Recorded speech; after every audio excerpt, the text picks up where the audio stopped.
Hi friends, ഞാൻ രാജേന്ദ്രൻ. ഞാനിന്നിവിടെ പറയാൻ പോകുന്നത് മട്ടാഞ്ചേരിയിൽ നമുക്ക് കാണാനുള്ള സ്ഥലങ്ങളെ പറ്റിയാണ്.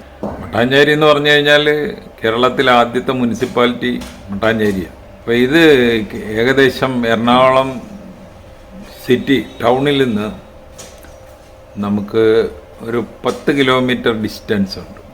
അപ്പോൾ അത് റോഡ് മാർഗം എത്താം, അല്ലെങ്കിൽ ബോട്ടിലെത്താം.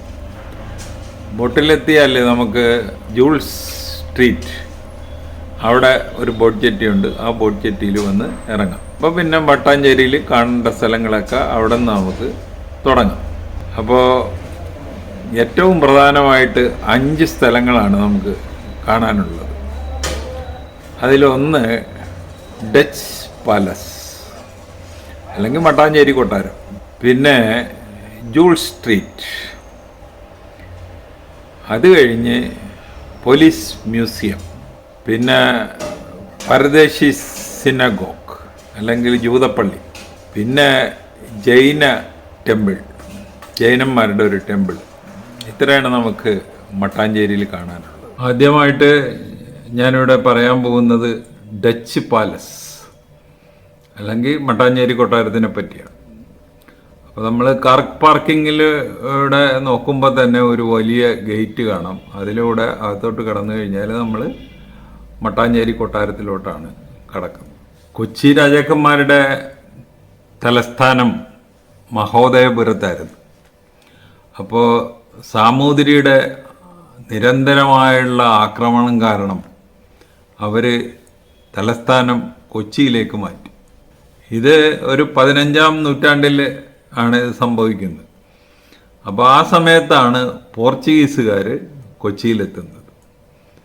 പോർച്ചുഗീസുകാർ സാമൂതിരിയിൽ നിന്ന് കൊച്ചി രാജാക്കന്മാർക്ക് പ്രൊട്ടക്ഷൻ കൊടുത്തു. കൊച്ചി രാജാക്കന്മാർ അതനുസരിച്ച് തിരിച്ചും സഹായങ്ങൾ ചെയ്തു. അവസാനം കൊച്ചി പോർച്ചുഗീസുകാരുടെ അധീനത്തിലായി. 1663 ഡച്ചുകാർ കൊച്ചിയിലെത്തി. പോർച്ചുഗീസുകാരിൽ നിന്നും ഡച്ചുകാർ ഇതിൻ്റെ ഭരണം പിടിച്ചെടുക്കുകയായിരുന്നു. അത് കഴിഞ്ഞ് ടിപ്പു 1789 ഡച്ചുകാരെ കീഴടക്കി കൊച്ചിയുടെ അധികാരം കൈക്കലാക്കും. 1792 ടിപ്പുവിനെ ബ്രിട്ടീഷുകാർ ശ്രീരംഗപട്ടണത്ത് വെച്ച് വെടിവെച്ച് കൊല്ലുന്ന ഒരു സംഭവം ഉണ്ടായി. അപ്പോൾ അങ്ങനെ കൊച്ചിയുടെ ഭരണം ബ്രിട്ടീഷുകാരുടെ കയ്യിലായി. ഈ മട്ടാഞ്ചേരി കൊട്ടാരം 1555 പോർച്ചുഗീസുകാരാണ് ആദ്യമായിട്ട് അത് പണിയുന്നത്. അത് കഴിഞ്ഞ് ഡച്ചുകാർ കൊച്ചിയുടെ അധികാരം കൈക്കലാക്കുമ്പോൾ അത് ഒന്നുകൂടെയൊക്കെ പുതുക്കി പണിത്, അങ്ങനെയാണ് ഇതിന് ഡച്ച് പാലസ് എന്ന് പേര് വരുന്നത്. ഈ ഡച്ച് പാലസ് ഒരു 2 നിലയുള്ള ഒരു വലിയ നാലുകെട്ടാണ്.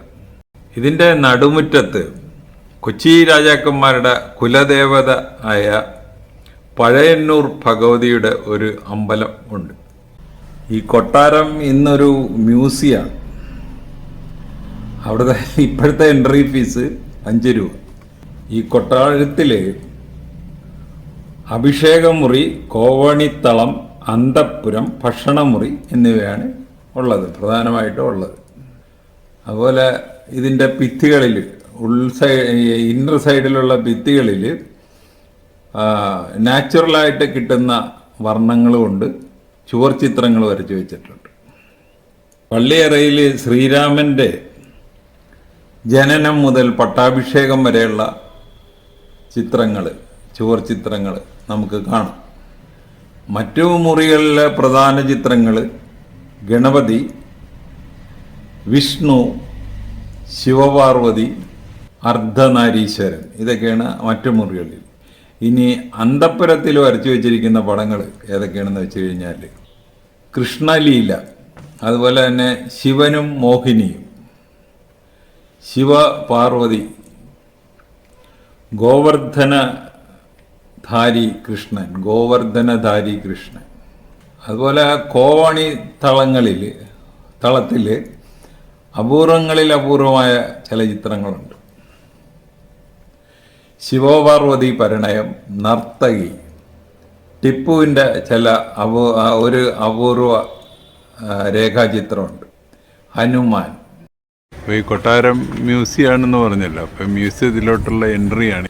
ഈ കൊട്ടാരത്തിന് ആ മുറ്റത്ത് തന്നെ വേറെ ഒരു കൃഷ്ണസ്വാമി ടെമ്പിളുണ്ട്, അത് തൊട്ട് അപ്പുറത്ത്. അപ്പൊ ഇതൊക്കെയാണ് നമുക്ക് ഡച്ച് പാലസിൽ കാണാനുള്ള കാഴ്ചകൾ. ഇനി നമുക്ക് പതുക്കെ ജൂൾ സ്ട്രീറ്റിലോട്ട് പോവാം. അപ്പോൾ നമ്മൾ ബോട്ട് ജെട്ടിയിൽ വന്നിറങ്ങുകയാണെങ്കിൽ ജൂൾ സ്ട്രീറ്റിൽ തന്നെ, അതുപോലെ തന്നെ ജൂൾ സ്ട്രീറ്റിൻ്റെ ഒരറ്റത്തൊരു നല്ല കാർ പാർക്കിംഗ് ഉണ്ട്. അപ്പോൾ ഈ ജൂൾ സ്ട്രീറ്റിലുള്ള പ്രത്യേകത എന്ന് പറഞ്ഞു കഴിഞ്ഞാൽ നടുക്കൂടെ ഒരു റോഡ്, രണ്ട് സൈഡിലും കടകൾ. ഈ വളരെ നാരോ ആയിട്ടുള്ള റോഡാണേലും വളരെ കാണാനായിട്ട് വളരെ ബ്യൂട്ടിഫുള്ളാണ്. അപ്പോൾ ഇവിടുത്തെ പ്രധാന സംഭവം എന്ന് പറഞ്ഞു കഴിഞ്ഞാൽ പുരാവസ്തു വിൽപ്പന കേന്ദ്രങ്ങളാണ്. പിന്നെ കൂടുതലും സ്പൈസസിൻ്റെ കടകളുണ്ട്, സ്പൈസസ്, ഈ സുഗന്ധദ്രവ്യങ്ങൾ. പിന്നെ കുറേ തുണിക്കടകളുണ്ട്, 2-3 റെസ്റ്റോറൻറ്റുകളുണ്ട്. ഇത് ചെന്നെത്തുന്നത് ഒരു ടീ കവലയിലാണ്, ഒരു 3 കൂടിയ കവല.